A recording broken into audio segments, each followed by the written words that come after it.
Hello friends, இன்னைக்கு நான் vegetable வாங்குறதுக்கு மார்க்கெட் போயிருந்தேன். இன்னைக்கு மல்லிக்கட்டு வாங்கினேன். மல்லிக்கட்டு, புதினா வாங்கினேன்.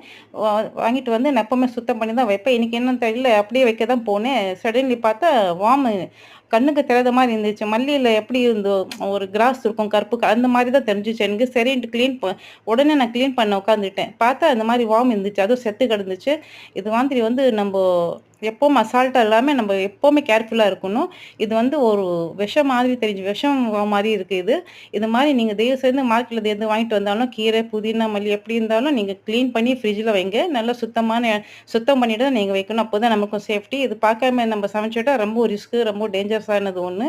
இது நீங்க தயவு செய்து இந்த மாரி நல்லா கிளீன் பண்ணி இந்த மாரி ஃப்ரூட் இருந்தாலும் சரி, வெஜிடபிள் இருந்தாலும் சரி, இந்த மாரி கீரை வகைகள் இருந்தாலும் சரி, கிளீன் பண்ணி நீங்க வச்சீங்கன்னா உங்களுக்கு சேஃப்டி. இந்த மாரி நீங்க இனிமே இந்த மாரி தயவு செய்து கிளீன் பண்ணி வைங்க. அப்பதான் நமக்கு சேஃப்டியா இருக்கும். இந்த வீடியோ பிடிச்சிருந்துச்சுன்னா லைக் பண்ணுங்க. அடுத்தவங்களுக்கு ஷேர் பண்ணுங்க. கண்டிப்பா எல்லாருக்கும் தெரியட்டும். Thank you.